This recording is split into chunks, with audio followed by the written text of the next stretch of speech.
Welcome to the Stoa.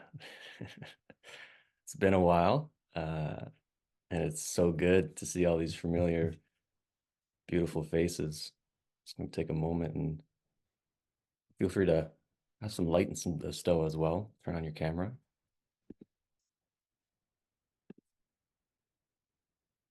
Yeah, so let's do some check-ins. Mm. So in a moment we'll put one word in the chat, but let's have a grounding meditation. We'll use the Huberman meditation technique where you breathe through your nostrils twice rapidly, and then you exhale through your mouth. And we'll do that 3 times together.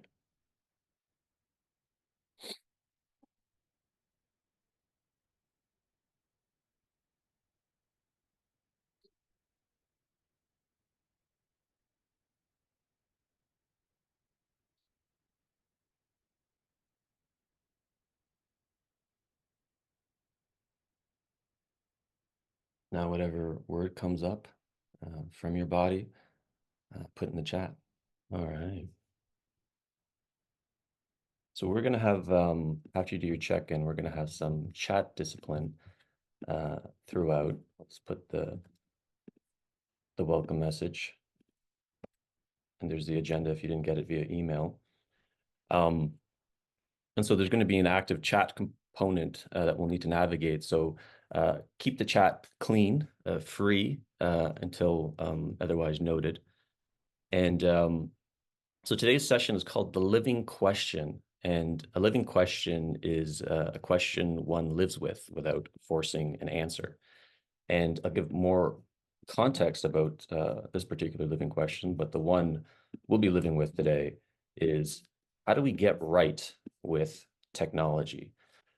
And it's no secret that the social landscape today is one of accelerating technological change, and there's a lot of fears around it. Some circles have religious excitement about it, and there's a lot of uncertainty what the future will look like. So I think it's a very timely question, and the Stoa seems to want to make a comeback when there's questions such as this to live with. And I recently heard that a couple of days ago that questions are feminine and answers are masculine.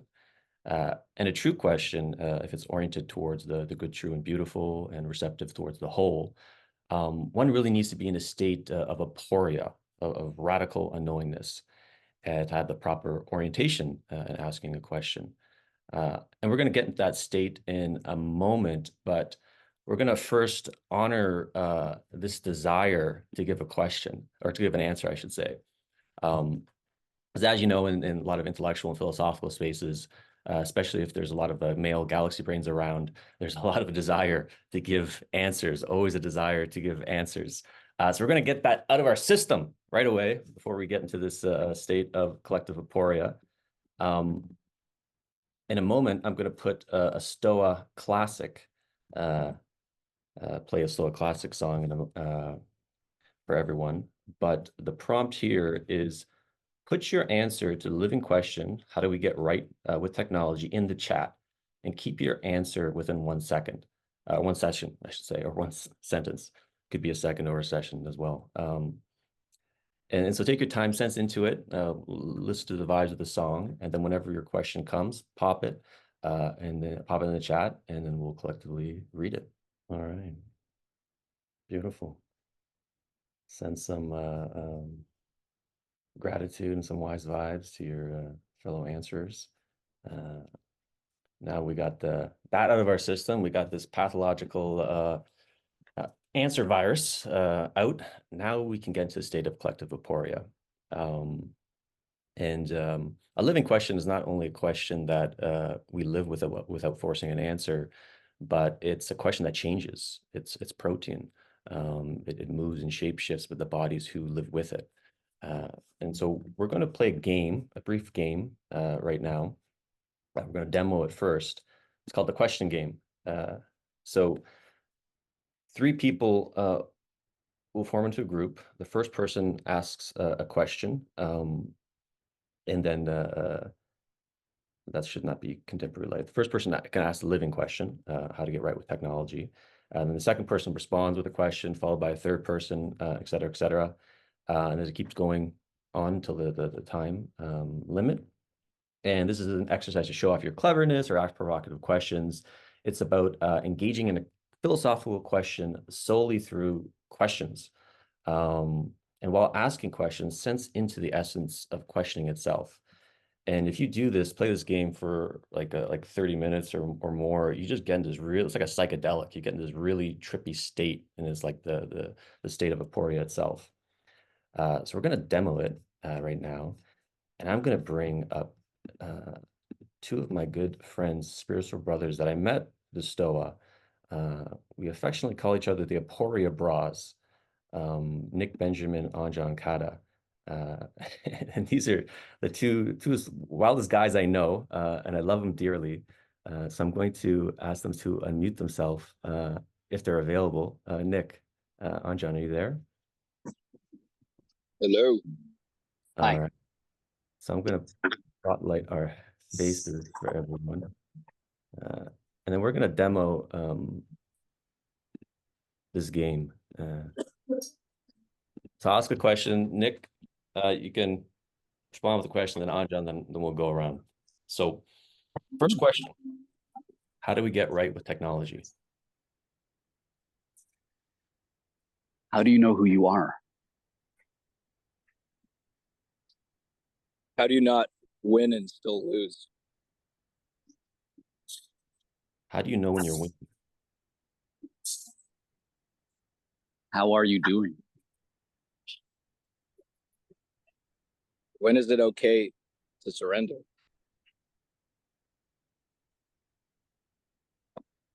Why do you want to surrender?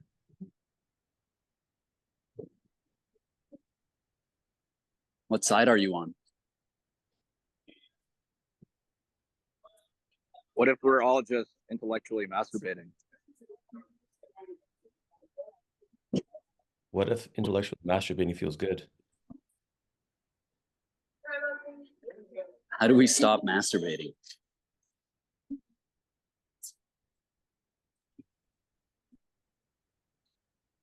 What if Uncle Ted was right?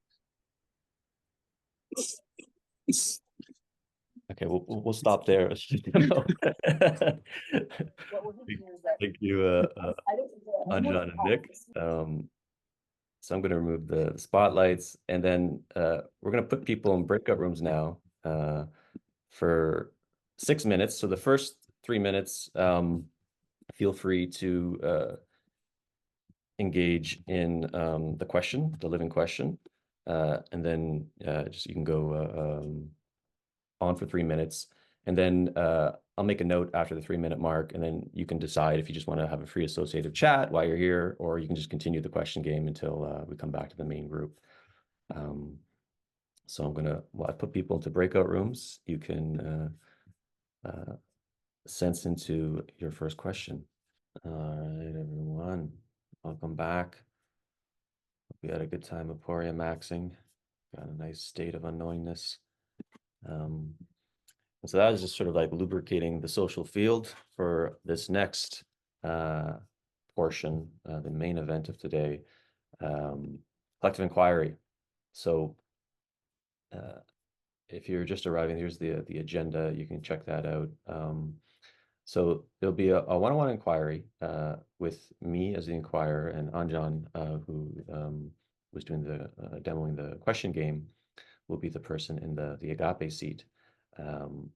And while I'm inquiring with Anjan, imagine yourself in my role.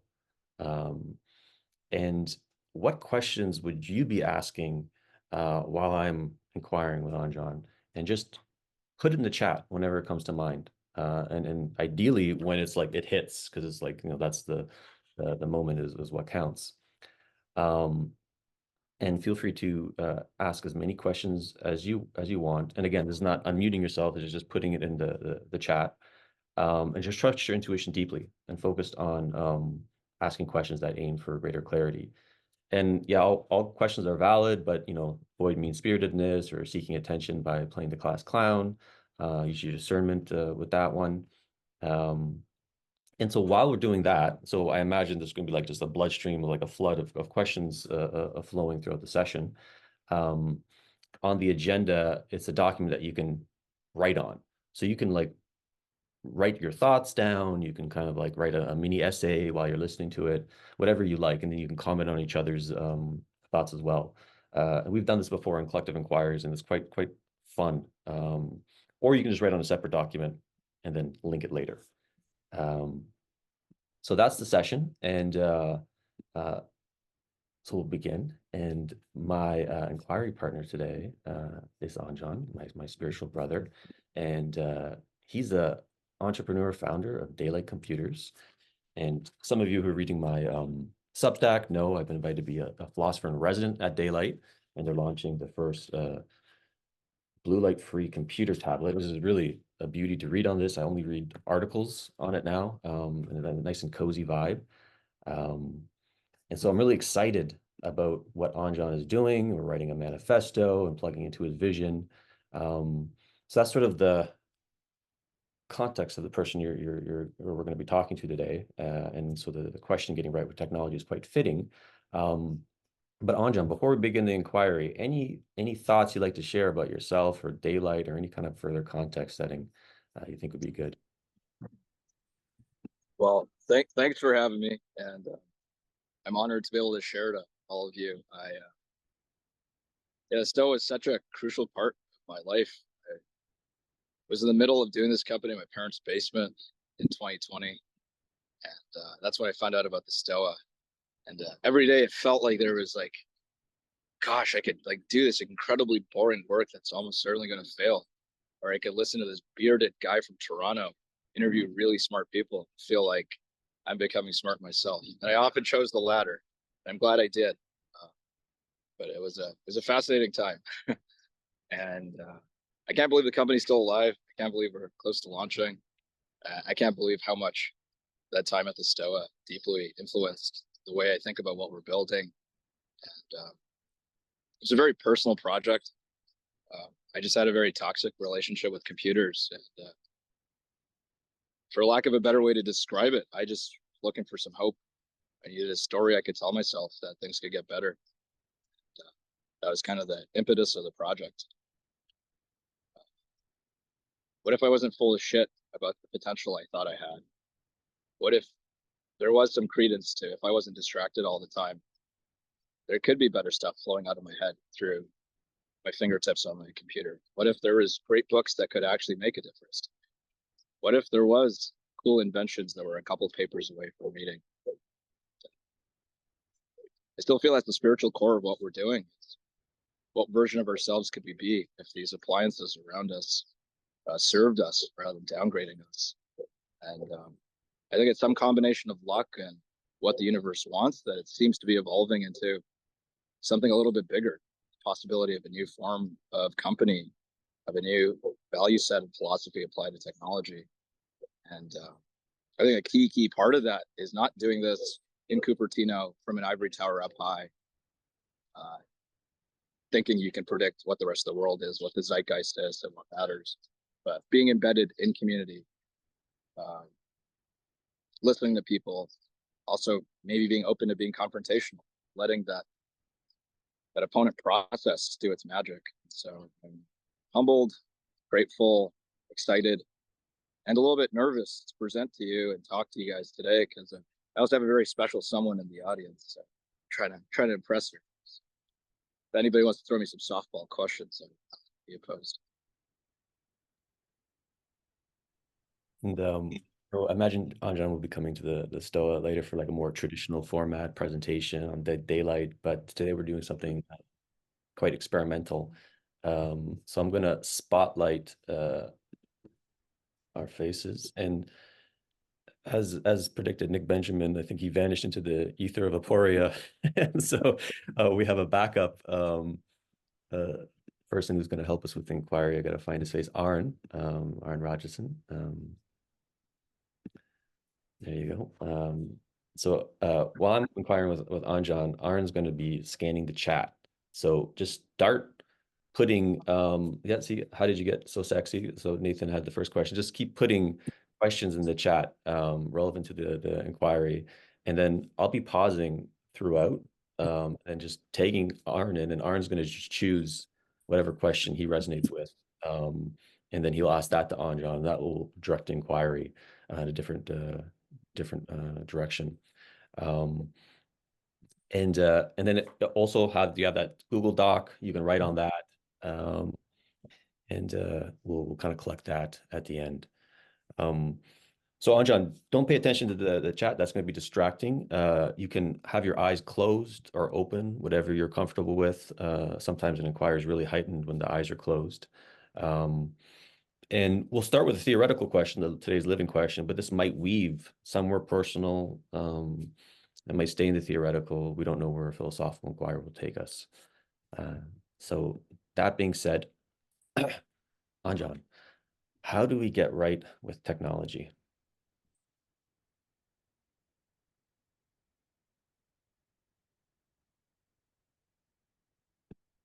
I think kind of what makes technology such an amazing question is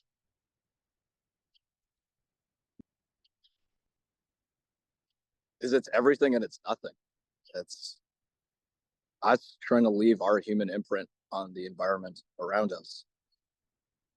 It's us trying to make choices in ways that have both short-term and long-term impact for others, for ourselves, for our future grandkids. And so in that sense, when you're really asking about what's right relationship to technology, I think the upstream question there is, what is our value set? What's our philosophy? What ought to be? What matters? What am I willing to lose? What am I willing to trade off? In which ways am I not whole? It feels like the Einstein quote describes it well. What characterizes the modern age is optimization of means, yet confusion of goals. And it feels like so much of thinking about technology is the first part of that sentence, optimizing means. And it feels like this inquiry is really about the second part of that sentence. To what end? Why? What are the goals? And I think any relationship is going to start with that second part of the sentence.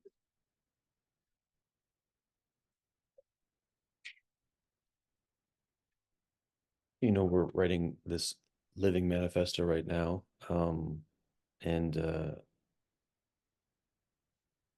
with this living question about being right with technology.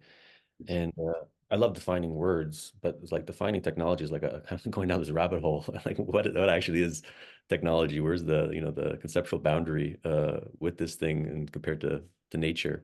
So I'm kind of tempted to go there, like just get sensing into what actually is technology before talking about its goals and the value systems that might be aligned, or we need to be aligned with. Okay, if I'm understanding you right, your question is like, what is technology? Yeah.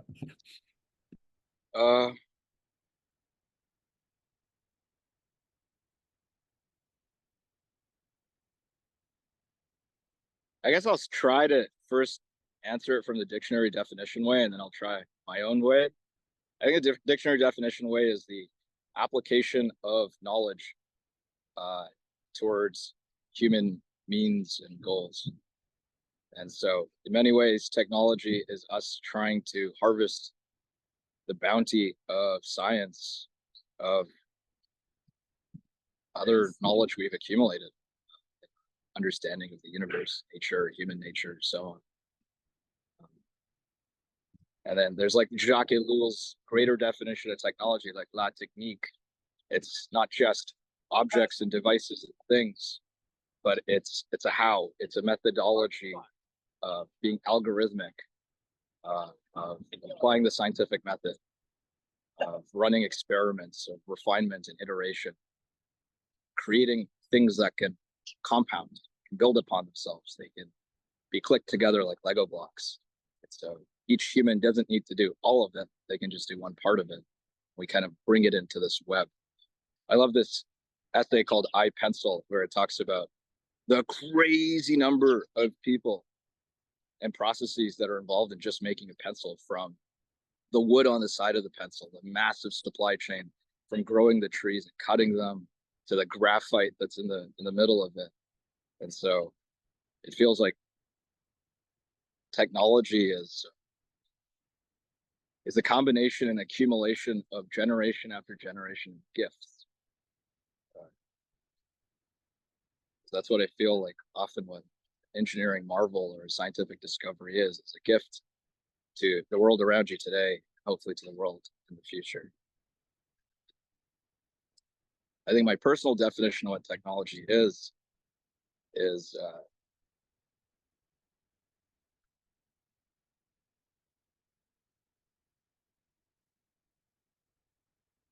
something along the lines of like, you're benefiting from the best of human ingenuity and insight and luck and just sheer miracles over many, many generations and years. But it also feels off as a definition, because so much of technology is precisely being the opposite of a gift, or too much of a good thing is a bad thing. So something along the lines of that.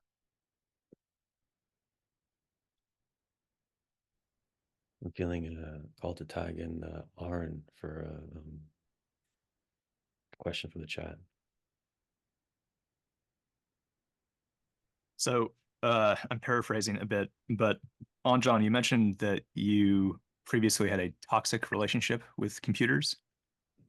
And I was wondering if you would expand upon that. What did you mean by a toxic relationship? What did it look like? Yeah.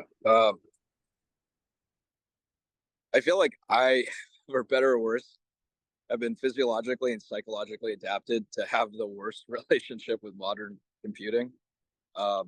I'm super ADHD, and a modern computer with red notification dots and so many tabs, and you open your computer and all of last night's stuff is there to hijack you.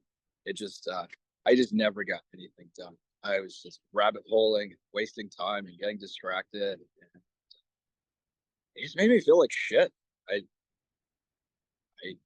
would like to feel like I had some regard of my potential, but all I would witness every day is, wow, I have no willpower. Wow, I have no discipline. Wow, I'm just going to totally fail at life. And so it was toxic in the sense that it just destroyed my self-esteem. It destroyed my self-trust, my self-efficacy. And I still stuck with it. I still stuck in that relationship. That's not toxic. I don't know what is. That every day I show up and feel like a worse version of myself. The doctors thought I had glaucoma because my eye pressures were so high. I think it's just the amount of eye strain from the amount of hours I spend on computers. I've been through a lot of depression. My vitamin D levels were super low from being stuck inside all the time. Try to spend more time outside. I have seasonal affective disorder, so I want to spend as much time in the winter months outside, and that's just hard to do on a normal computer. Even today, the only way I'm outside is I have this little battery pack outside of my phone, so hopefully it doesn't die in 2 hours. I could go on and on, kind of carpal tunnel-y, that's things. Just across the physical and mental plane, I just feel like technology really deeply affected me. And it was a scary thought, because I was like, whether I'm a banker or an executive or an academic, like anything I do is disintermediated by my relationship through the computer, whether I'm writing a paper or doing an Excel thing, blah, blah, blah. And I was scared. I was scared that regardless of what my potential is, that was always going to undermine my possibility. And so I could say the origins of this project was me backpacking for 2 years and reading a ton, and then just being like, gosh, my Kindle kind of sucks, and it's crazy no one's improved this. And imagine what a Kindle on steroids could look like. That was not just for Harry Potter, but also for Peter Substacks, Slate Star Codex, cool PDFs and textbooks and Notion docs and Google Docs. I just wanted like a computer that was optimized for learning, because I felt so much of what I was trying to do on the computer was sabotaging my ability to think deeply or learn. Or as one of my friends, Wealth, in a book by James Williams talks about, like there's a total lack of daylight attention. in society. This like proflective, reflective, metacognitive, pausing way where the great ideas come from, where you can lean back and be receptive and let things happen.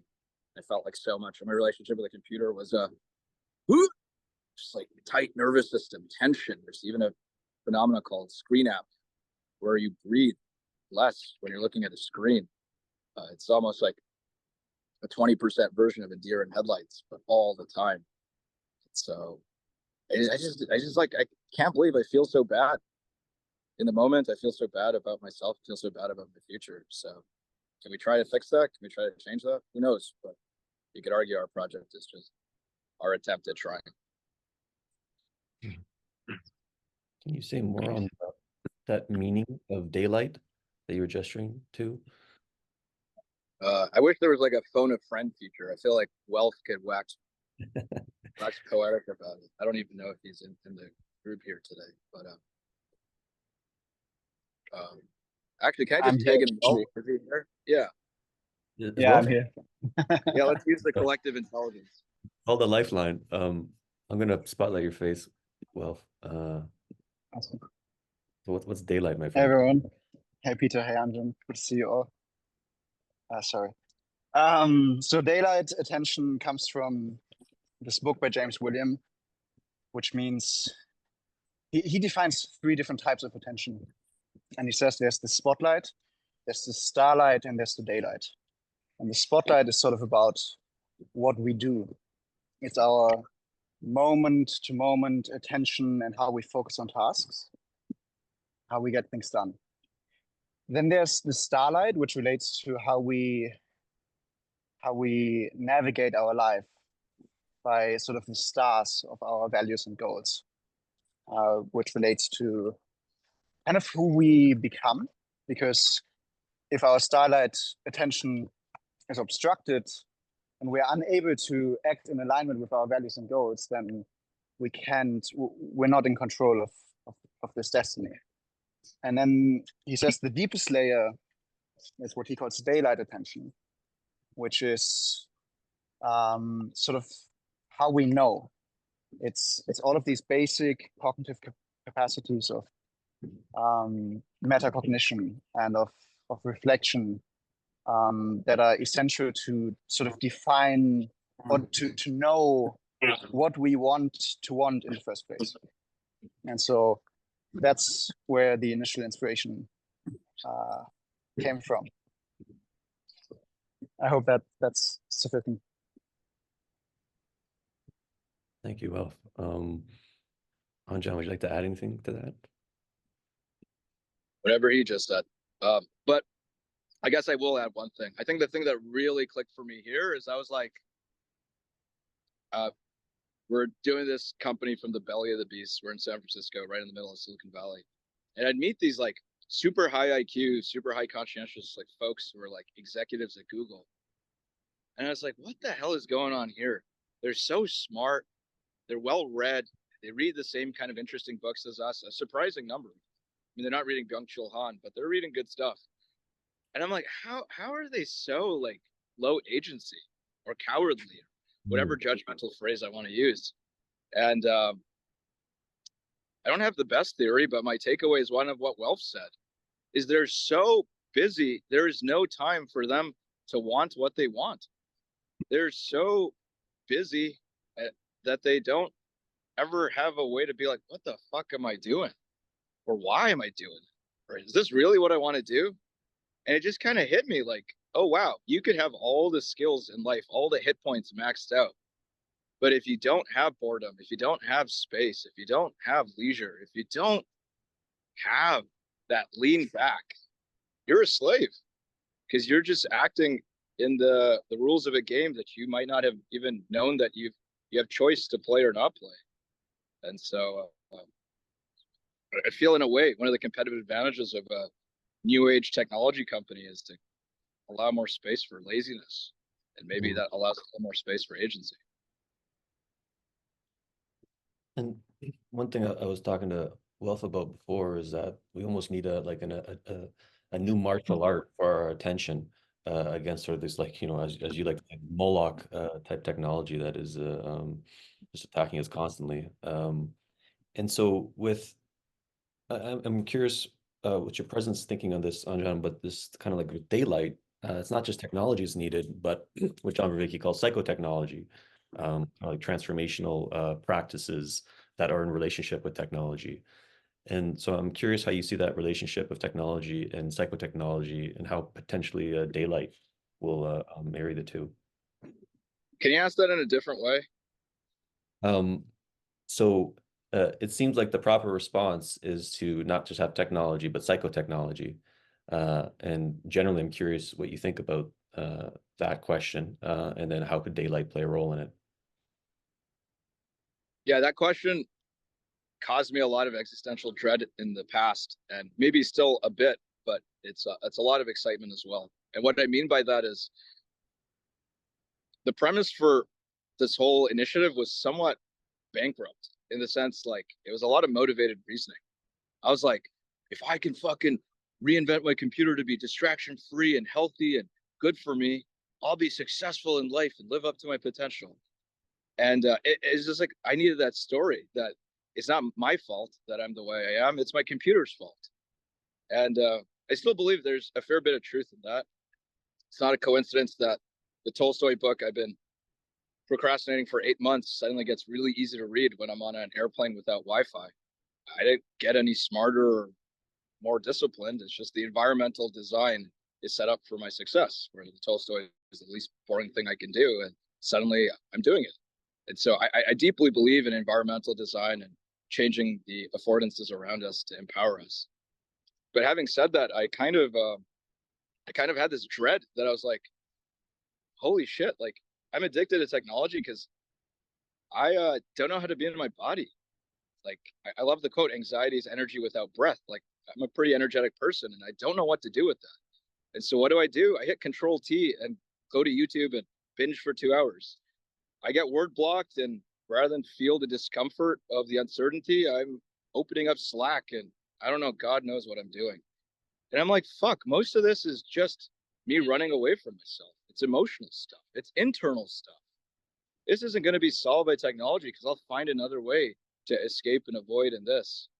And so I think the way I take the psychotechnology aspect is it's not going to just be the change of the external environment that makes the difference. It's also going to be the inner work and awareness, and presence, and facing your shadow, and therapy, and entheogens, and dance, and relating, and tantra, or whatever it may be. And I think that's terrifying because you put your heart and soul into making something and you're like, I want to make somebody's life way better. But what if this is like the smallest thing? Like, sure, now they have a Kindle on steroids or a distraction-free, healthier iPad. But like, does that really matter as much as them learning to have a better relationship with themselves, doing the right therapy, doing the right daily devotional practices, rituals? And so I found that terrifying because I think I needed to feel that I was going to have a big impact to keep going with it. But I guess now it's exciting because I'm like, ooh, that begs the possibility of inventing new ways of doing companies and business where how do you do human scale things at larger scales? Who fucking knows? I don't know. I don't even know if it's possible.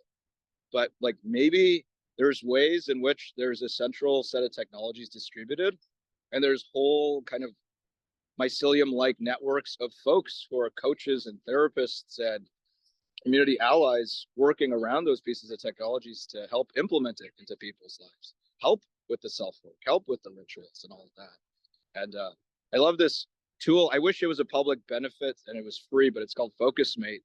And you basically just get on and it pairs you up with another random person and it shows you, it has their webcam showing them and then it has you, like they get to see you and you can even share your screen. And all it is just a little bit of accountability of somebody else looking at you. It works so well. It works so well. I still have Slack. I still have all this stuff.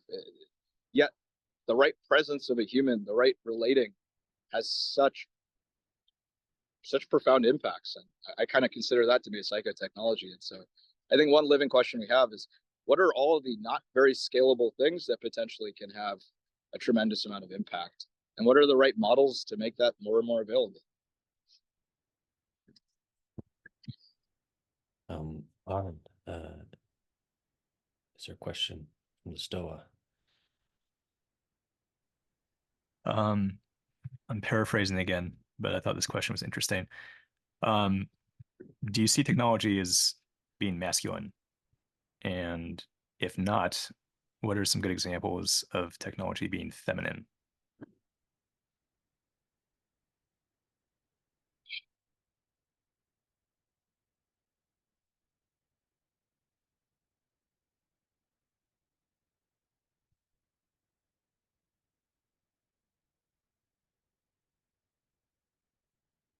The first thing that comes up for me there is like inherently the act of technology as an application of science and materialism and quantitative things is masculine in technique. I do find often the origin of technology is surprisingly from a place of feminine energy. It's not surprising, but I guess I was surprised to make that connection. What I mean by that is often it's eureka, it's an insight. It's something that is received, downloaded, that comes from the daemon or muse that gets the whole process started. And to me, that receptivity or download is a feminine energetic capacity. And even more literally, it's like you're called engineers. You're called after the engine. The engine is the paragon of what it means to be a technologist. It's literally in the name. It's big. It's literally mastering fire to get things done. But if you think about it, like what is fire? It's feminine, it's chaotic, it's inspirational, it's maybe catalyzed by the spark of the masculine, but it's the masculine is then constraining it, the pistons of the engine. But the actual flame, you could argue, is feminine. And you could go one level deeper and argue that the core phenomena that drives an engine is a vacuum. When the piston comes down, it creates a vacuum, and then the fuel that gets injected goes into that. And a vacuum or a nothing is then the origin of all of this power, of all of this something. And I think that's just really powerful. Even in a human, when you breathe, your diaphragm goes down and creates a vacuum, and that's a nothing that then creates a something. And so I think you often find in the process of technology, the means may be very masculine, but I'd argue the origin is often very feminine. And then even the best outcomes are also often very feminine in energy. People talk about technology delighting you or causing you to surrender to a really good song and a really good set of speakers. And so examples of feminine technology, if not in piece and whole, I would have to think about. That's what first comes up. Would you say the current culture, Silicon Valley and the kind of tech companies in general, has more of a masculine essence? Yes. Yeah. The short answer is yes. It's 12-year-old boys running around trying to get high scores. That's the way I look at it. And there's a really interesting story in the Mahabharata, the kind of like the Indian version of the Odyssey or the Aeneid, where all the young kings, they are taken to the forest to live in very humble means with a guru, learning all of the martial arts, archery, charioteering, and sword fighting, how to govern and speech, and rhetoric, and all of that. And when they're 18 and ready to graduate, rather than before going directly back to the palace, what they do is they spend a year or two, don't quote me on the specific number, living in a woman's palace as women, where they learn arts and crafts and cooking and dancing, and they're dressed in saris the whole time. And so there's some deep insight in Indian culture around all of that power of the masculine ultimately can reach its final form when it's coupled with the fidelity, the finesse, the refinement, the gentleness, the perceptivity of the feminine.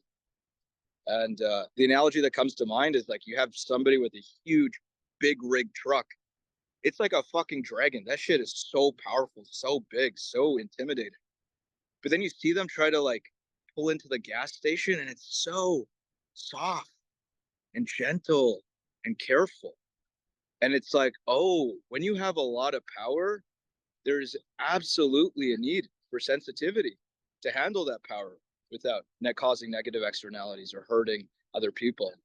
And so it feels like Silicon Valley and technology is gaining all of this power, but there's so much fear around the sensitivity or the feminine, the receptive.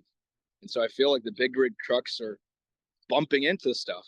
And since we're all 12-year-old boys, we're like, it's not my fault. And I don't think that comes from a place of evilness. I think it comes from a place of fragility that, you know, everybody will discover you're a 12-year-old boy, even though you're a billionaire or CEO or whatever it may be. And so I think one of the key questions for technology or power today is, how do you self-initiate men to become actually men from 12-year-old boys? How do you have them get in touch with the feminine? How do they deal with their imposter syndrome? Something. I'm curious how you sense that we can imbue the wisdom of the feminine into technology and technological culture.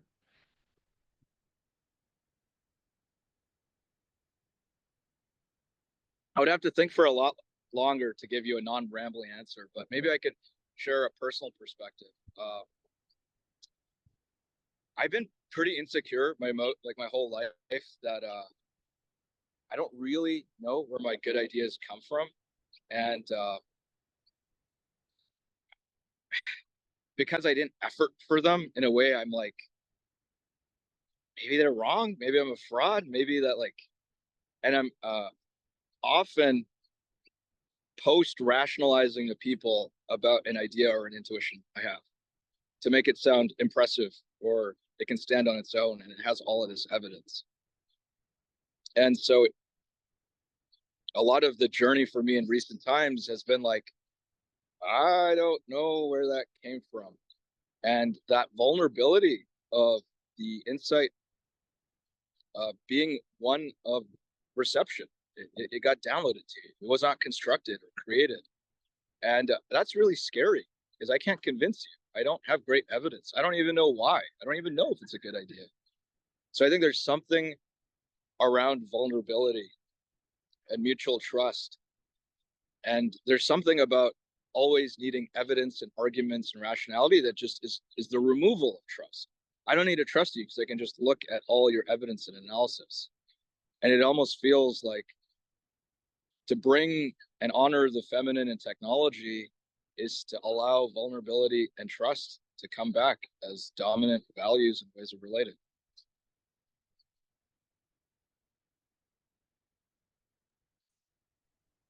Aaron, is there a question that's resonating from the Stoa?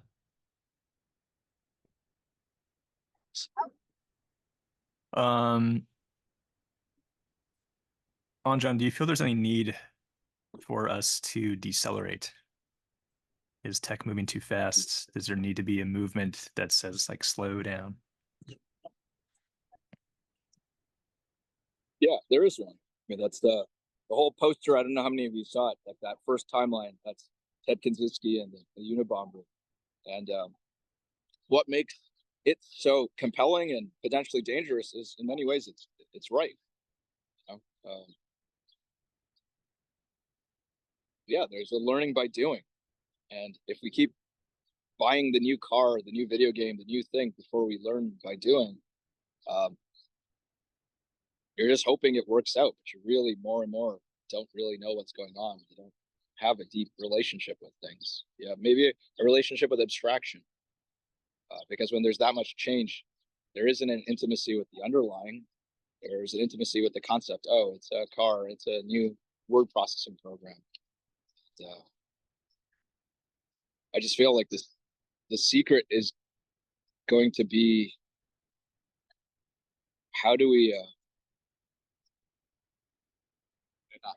I don't think it's slowing down, but it's like, how do we have intentionality and intimacy and depth with things, even as more and more possibility and optionality comes up around us? And I think an interesting model for this is like often when you meet some like really, really intense engineers or programmers, they have like a lot of analog stuff in them. They're like, I don't fucking trust technology. They stick with things that'll work 5 or 10 years from now. And you like, no one would call them anti-technology. They often sometimes still have the newest things. And it almost doesn't matter what the pace of stuff around them is there is a better curation and recognition for that which is durable, that which lasts, that which will still matter for many years to come. So maybe as the pace of things continues to go faster, rather than trying to slow it down, maybe we just need more perceptivity into that which is of quality, that which matters. You know, related to that question, like part of the culture war, at least in tech right now, is like this accelerationism versus like the decel. And you're someone that I always found fascinating because you were, you know, you've influenced by the Unabomber manifesto. You came to a lot of anarcho-primitivist sessions at the Stoa with John Zerzan, Derek Jensen, asking them about Moloch. And then you're plugged into this culture, this kind of like tech bro culture that's just like go, go, go, accelerationism, technology, and the ensuing intelligence coming from it is going to solve all the world problems, the sort of the techno-optimist vibe. And it seems like you're like playing in both worlds in a way. And I'm just curious how you're holding that tension, maybe personally, philosophically. Yeah. The truthful answer is I have no idea. I've been depressed 16 times in the last 12 years. So these polarities are ripping me apart. And I don't have a good answer other than I'm always just trying to let reality be my guiding force. Like, am I happy? Like, is this working? Am I more related? Am I more whole? So I don't think I have a satisfying answer, but it feels like wholeness is my guiding light to check which direction I'm going. Is there anything you feel called to speak on about wholeness?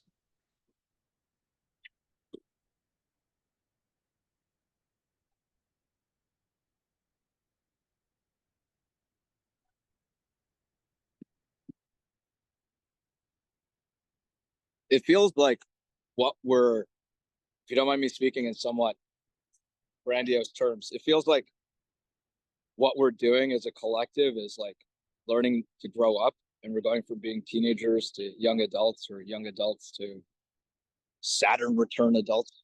It feels like when we were hunter-gatherers and with nature, like you didn't need to know anything. You were just part of the flow of stuff, right? It's like a child. Like you don't need to know anything. Your parents take care of everything and you're just part of the flow of stuff. And then you finally have agency and identity. And then you're like, wait, I could do this better. This is dumb. I like this. I'm going to do that. And I feel like that's like what you start doing as a teen. And it feels like that's what we did as we started to, you know, the Enlightenment and so on, as we started to change our relationship to nature, maybe even much further behind as we started to invent things and control other animals and cultivate our environment. And like a teenager, you take for granted all the things that happen for you, right? And so I feel like everybody learns, you're like, none of that shit matters. And then you're like, oh, okay, I see why my mom wants me to sleep on time. Like, fuck me, I'm so tired. Like, I can't do this. Right? It's like no one could ever convince you of that. You have to just like suffer the consequences on your own. And it's like, you know, you had to eat all of your Halloween candy of the night of. And your mom's like, you're gonna get a bellyache. And you're like, fuck you, mom. And then the next day you're like, fuck, she was right. And next time, you know, you're just like, you're gonna spread out your candy consumption a bit. And it feels like that's what we're doing, is we were like, oh yeah, let's just like, this sugar stuff is awesome. Let's just like make a lot of sugar stuff, because you know what, let's just be an awesome. And it feels like every aspect of society is this like childish, teenage, kind of reductive, limited perspective on things. And then you have enough tummy aches, and at a certain point, you're like, okay, fuck, I'm gonna go to sleep on time and say no to that party. Like, okay, I'm gonna eat that hummus and carrots instead of the Reese's Pieces. And it feels like that's what progress is. It's going back to a holistic sense of what matters, even if it's small things and trivial things, or you know, the stuff that isn't sexy.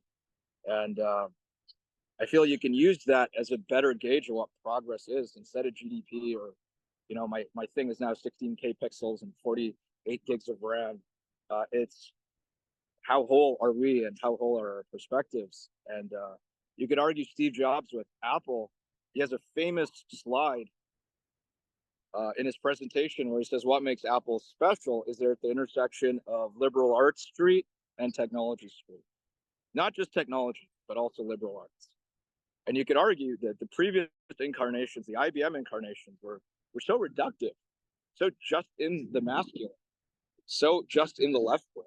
And what Jobs was pointing to is bringing the right brain into it, making things a little bit more whole. And you could argue the beauty of their products, the user experience, all of it comes from them getting a little bit more whole. And it feels like maybe the recognition of the efforts we're all a part of is like, dude, you changed the world because you went a little bit further in wholeness, but you didn't go far enough. Like what's missing still is many aspects of the feminine. You know, like Apple devices are cold and they're rectilinear and perfect. You know, they're not warm or forgiving or organic. You could argue that it's all industrial and futuristic and adulty. You know, where's the indigenous and the natural and the kind of wisdoms of the past? You know, it's modernist, but where's the meta-modern aspects pulling the best? You know, the transcendent include. So at least when it comes to us as a company, I like to think, how are we moving more towards wholeness? How are we managing not just the masculine polarity, but the feminine polarity? Are we not just managing the future, but also learning from the past? How are we not just being all cosmic and transcendental, but being embodied and ensouled and starting with, you know, the meat suit that everything else comes out of? How are we not just serious adults trying to accomplish and get more productive, but in wonder and in that childlike enthusiasm that only a child can have? And that's, to me, what wholeness is how are we navigating these polarities? Yeah, I love that. And so we'll take one last question, and then we'll gently close this portion. Aaron, would you like to bring us home? Anjan, do you worry that working in tech or trying to make this product successful will corrupt you? And can you see yourself staying true to your ideals and your integrity and still working in tech, still pushing this product to be successful? Yes, I can totally see myself getting corrupted, and I've already been corrupted.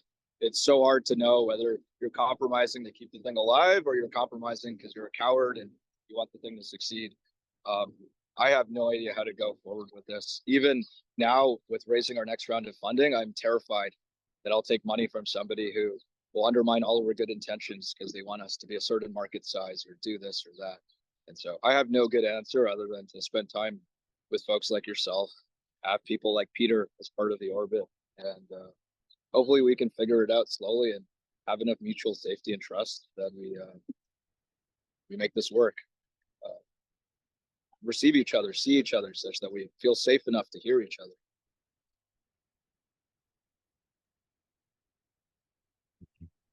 Thank you, Aaron. Anjan, last thing, is there anything that you'd like to share with the collective here at the Stoa, or anything you'd like to ask them that could be of service to you or the daylight or the whole?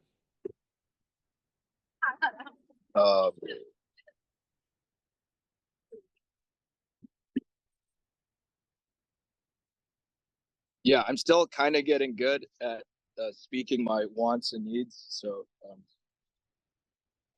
humor me a bit. Um, we have three great filters ahead of us, and it feels like the most important things to be doing and seeking help is to mitigate each of these three great filters. So the first one is we go bankrupt in June if we don't raise more money. So being able to get money from the right investors who are super aligned makes a big difference.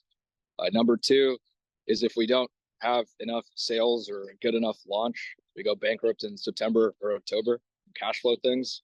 So getting attention for the launch and the tablet and getting the pre-order deposits and getting the sales that can make this a sustainable operation that isn't forever dependent on the next investor, but can be cash flow positive, can self-finance itself and all of our future products, whether it's a distraction-free phone, a minimalist typewriter, laptop thingy, or so on and so on. And then the third great filter is if we don't sell 15,000 units, our manufacturers are going to drop us. We're the first startup they've worked with in a very long time. A new display technology doesn't come on very often. It's the first one in more than a dozen years. So they are used to their minimums being like 1 million units or 500,000 units. We somehow convince them that 15,000 is sufficient. So if we don't hit that, they're going to cut us off. And there's only one manufacturer in the world who can make our technology. And so that's the third great filter. And so, in so much as folks in the community can be helpful directly or indirectly with each of these great filters, it helps a lot. Yeah. Thank you for your time. Beautiful. It's gonna remove iron Oh, spot. and it's daylightcomputer.com. Cool. You guys want to find out.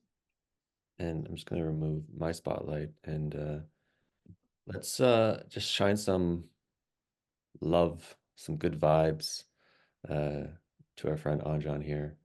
He's a beautiful soul, and I was very blessed to have met him through the Stoa. And he's engaged in quite a project. So send him some whatever love you'd like to send. Thank you, Anjan, for being in the agape seat today. We- all right, and so this kind of a type of inquiry is an experiment, obviously, and if the Stoa does make a comeback, it will make a comeback with greater purpose and maybe a living question, a theme, and then we might experiment with things such as this. So that was just a preview. And so if you have any comments on the structure, send them my way. If you have any thoughts for Anjan, there's that document that you can write in. You can put your email there. We'll look at it. We're going to save the chat. So we'll have all these questions, and I think you all have my contact, or you can find a way to reach so you can send me something directly. And we'll close in about 15 minutes, but we'll jump into, so you can gently slip out here, give some goodwill in the chat if you like, but we'll jump into some breakout rooms. Again, you can play the question game if you like, or you can just chat about what came up for you, and maybe you can go, there can be 3 people in the room again, so just one person at a time can just mention what was alive during the inquiry. So we'll be putting people in breakout rooms in a moment.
You still here, man?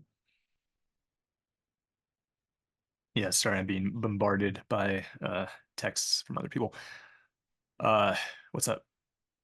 If you have to pop off, feel free to do so. But No, not necessarily. I just need to monitor my texts, but cool. Mhm. So how do you think that went? That was great. I think the format's good. Uh, Anjon is, a very intriguing figure. Uh, like not only in his philosophy, his energy, but like even his like visually, he's just like very interesting. And I think especially being outside on the bench, I thought that was like a funny setting for him. It makes him seem like a real weirdo, but in a good way.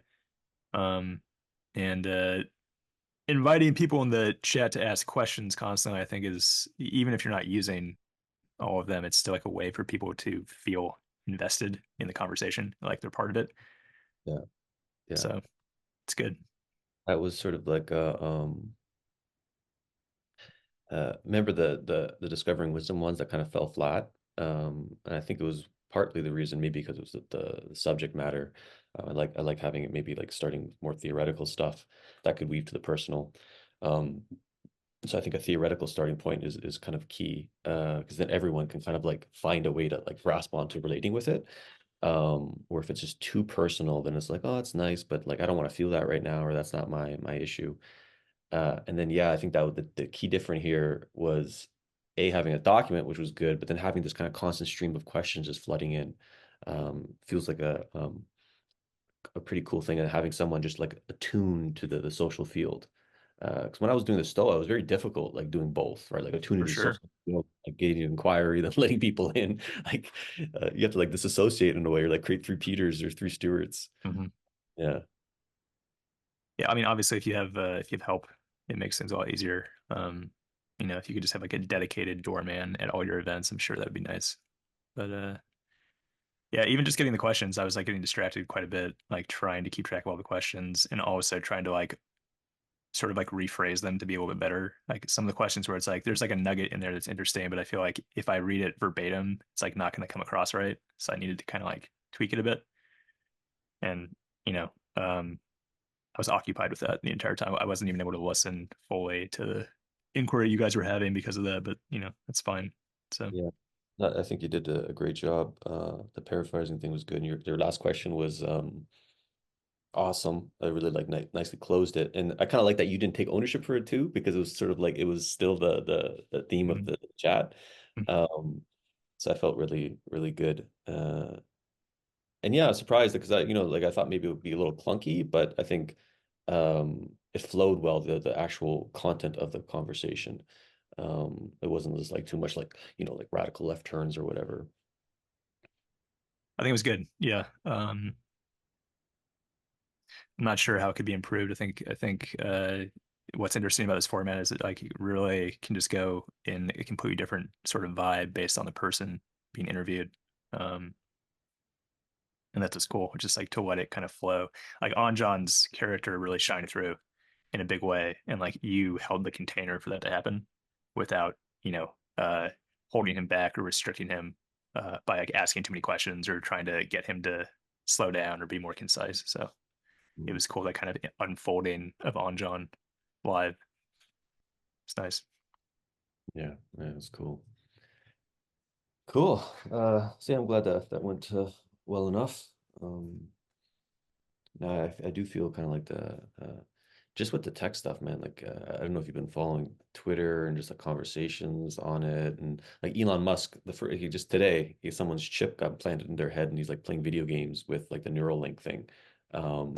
So it's like Mm, it's happening because I don't know if you read the manifesto yet, but the argument is that we're coming like the screens are getting closer to our heads, where right. God's vision is like it wants it out, so we can interact with our body. Yeah. Moves too fast, and we're still are not whole people. And we're just going to accelerate the dissociation, the disembodiment, the kind of that suffering. Yeah, I mean, I think a pattern that you can see with technology over across history is like it went from being something that's kind of like an extension of something like your hand or like your feet you know, whether it's like a sword is an extension of your hand, or like a car maybe is an extension of your feet in some ways. And it's like increasingly gotten into being an extension of your mind, but in a way that it's like it's getting so deep in there that like, you know, you're getting disembodied basically. And Mhm. once the tech is sort of in your mind, and like social media is doing that, like social media is like in your brain, it's an extension of like your, you know, your deep psyche. And then when someone can actually like wield your psyche and make it do things, you know, it's like it's pretty freaky. um so it's already happening, you know, of like technology getting embedded inside us as opposed to just sort of being an extension, a tool of something like very practical and mundane. Did you read the Living Manifesto yet? I didn't. I will after this because I'm curious and I want to give you guys some good feedback. Yeah. And it's that what's it called? We call it the Great Alien Timeline. With this kind of technology coming to our head, because one of the guys, Michael Masters, I think, he basically said that gray aliens are not actually aliens from the future, or not actually aliens from space, but aliens from the future. They're like an evolved version of us because their eyes are big, because the screens are in their face, they're artificial environments, so they don't have to use their muscles. Um, and yeah, hello, welcome back. It's Garby, is it Gargi? Is it Gargi. Gargi? Yeah, Anjan said a lot of great things about you. Oh. Yeah, I'm happy to be here. So, How do you think How do you think the session went? uh, I think it went well. I enjoyed it, all the components of it. I really liked the questioning session at the beginning. Mhm. That was really cool. Yeah, the question game.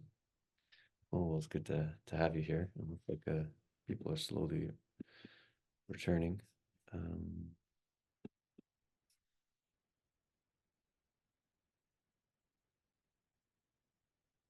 all right, everyone, welcome back. Yeah, so that will be the conclusion of today's session. And again, if you have any thoughts for Anjan, anything you'd like him to read, feel free to put it in this document right here. We're going to go over that. And yeah, I don't know how things are going to evolve. The Stoa has been wanting to make a comeback for a while. So I was thinking about like this kind of like maybe in sprints, like it comes back for 3 months and there's like a living question and we invite all the appropriate galaxy brains and we have conversations like this. But it's going to be different this time. So we'll see what emerges. And what else do I want to share? Oh yeah, we have I think most people in this room received the Living Manifesto that Anjan and I were working on, and this is a manifesto that's just going to like evolve, live. So if you can email me if you read it, and if you feel called, send us any kind of gut reactions, any thoughts, any criticisms, critique, because we're going to be tinkering with it throughout, and it's going to be like the philosophical DNA of a lot of what unfolds. So yeah, I think that's it. So if anyone wants to put any parting words in the chat, feel free to do so. But yeah, it's Stoa's birthday today as well. So happy birthday, Stoa. And yeah, thanks everyone for coming out today.